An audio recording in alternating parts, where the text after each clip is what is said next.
Hey guys, Tim and Shana from Punk Rope, and in this video we're going to show you how to jump around a mildly injured knee. So in Shana's case, it's her right knee that's been giving her a little bit of difficulty, nothing too serious. And let me just preface this by saying if you are in quite a bit of pain, if you have a lot of instability, if you have a tear of a ligament and certainly of a tendon, don't jump rope. That's a really bad idea. If your knee, when your tends to be where your foot's here and your knee is here, No, you're not. just call it off. This is not for you. Okay.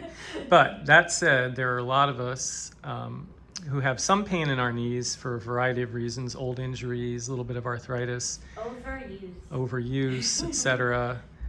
And we still want to get a good cardio workout in, but when we run, it's just too painful. It's really uncomfortable. So we discard that. We're not going to run. Maybe we don't have access to a pool. Certainly if we do, and if we swim, great choice. But then we think to ourselves, should I pick up my rope and jump? So we're going to show you a few options, and ultimately it comes down to your own awareness and understanding of your condition and whether or not jumping is going to exacerbate it. And if it does, then no, don't pick up your rope. But let's just say for the sake of argument that when you jump, and you can shadow jump with no rope, so Shana will take a few bounces, and she's like, it doesn't really hurt at all. So one thing right off the bat, you'll notice she's got good form. She's not jumping too high. Her knees are not collapsing in. When knees collapse in, that's called valgus. We don't want that to happen. That would be a no-no. Her core is engaged. She's strong. Good technique, right? Light on her feet, low to the ground. So these are all very important things if we're going to try and jump when our knee is bothering us. Okay, so that's passing test number one. But now number two, she's got her rope, and she's thinking, okay, what can I do and for how long? So safest jump will be basic bounce. In fact, safest jump would be basic bounce, staying more or less in the same place. Once you start to travel, you take a little bit more of a risk. You've got to be coordinated. You've got to stick those landings well. You don't want to bend those knees too much because that might set off some pain. But for the most part, you'll probably be okay traveling a little bit slowly, but this is all going to be trial and error. Lateral might be worse, who knows, right? And then most of the two-footed jumps should be okay, but you might want to try them with caution. So Shana will show you a couple of them.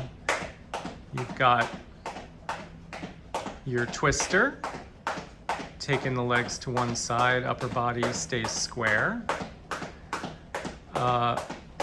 Twister to the other side.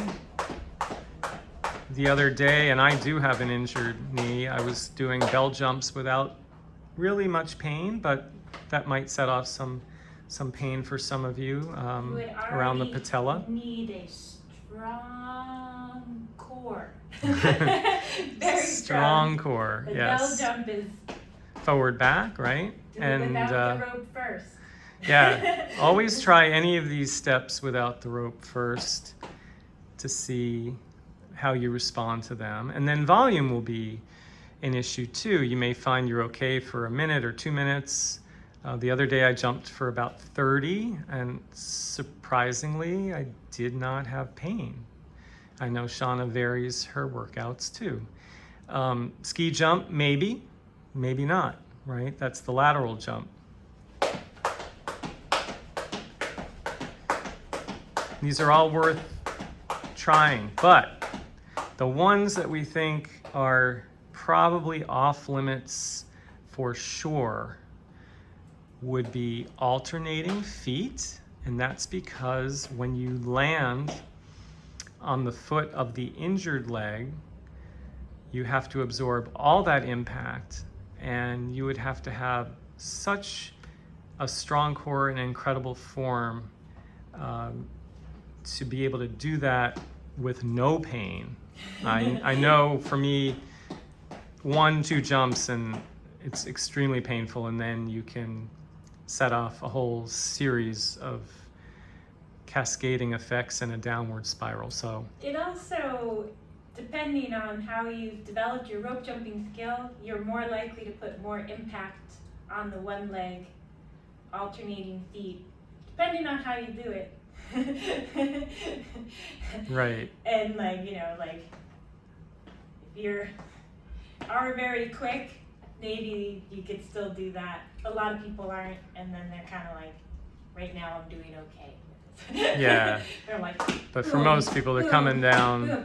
So you need to be Yeah, exactly. a much quicker turner. Super quick, very, very low to the ground. So let's say for most people, that's probably not going to be a great choice. The other thing that's not going to be a great choice would be tapping with the uninjured leg. So the uninjured leg, if you tap with that, where's the pressure? It's going to be on the injured leg. As soon as that heel comes out of the uninjured leg, it's the knee of the injured leg that's going to take the brunt of the force, and more than likely that's going to be too much impact and it's going to cause pain. So if you do want to tap, surprisingly, tap with the foot of the injured leg. We're getting coordination. You might find that your uninjured leg is a lot weaker, so it needs it. Yeah, but yeah, that's exactly right. Okay. Well, what taps might feel fine, and this is the kind of injury maybe more from overuse. And so you doing it, and then if you do a longer interval, if you try to do something for a whole minute straight rather than maybe 20 seconds, your form may deteriorate for any number of reasons. That may be why you're having the knee pain. Yeah. So that's why we Very feel true. a lot of the alternating feet steps will make, you know, if you find your pain getting worse with any jumps, then you stop. That's exactly But right. if you're just having a little bit of trouble from running or something else, heavy squats on one leg, lunges, this is possibly low impact for you because you don't need to bend your knee a lot. So you don't need that Yeah, speaking coordination of to do so. bending knees, the other step that would be off limits would be the playground hop, where you flex and extend at the knee. That's not going to work, especially when you're pushing off from the non-injured leg. That's a lot of impact. It's a lot of impact. It's going to be a lot of stress. Ironically, it doesn't look like it. And then some of the other movements like straddles and scissors, it's going to be case by case. So your straddles are feet apart, feet together. If you have a solid core and you're not taking the feet too far apart, you might be okay, but you might not. So you're going to have to test that one out. And scissors would be forward and back. So sliding the feet forward, sliding the feet back. I found the trick to doing scissors, and if you have a runner's knee and you've been working on your don't take a big stride forward. Don't try to do a lunge. You're just staying very upright and emphasize bringing the leg back. Right. It's still going to be tricky because you might put still too much weight in feet. But Yeah. technically you're a little more even. You can give it a shot. Don't try to go down. Exactly. Way far forward. Yeah. But the main point, guys, is with a minor knee injury, we do believe there is the potential to continue jumping. I think we really want to say with a minor resurgence of a chronic knee. Yeah, if it's an acute Not a injury, recent obviously. injury that you've never had before. so Right, and it's go not been get that checked out. diagnosed. Yeah, always, always, right? Always, always. Your first line of defense is going to be your physician, orthopedist, and then ultimately maybe physical therapist, massage therapist. But Some if of us. you've been down that road and you know what you're dealing with, and you get a little tweak, we don't want you to feel like, oh my gosh, I can't jump again, because you very well may be able to, but just be conservative. Okay, so hope that was helpful. Make sure you warm up all of Yes, calves, yes, quads. everything Don't go in surrounding cold. that joint, for sure. Maybe we'll address that in another video. Guys, thanks for watching. If you have questions, jot them down below. If you like the video, give it a thumbs up. Feel free to hit that subscribe button. And we'll see you next time, hopefully soon.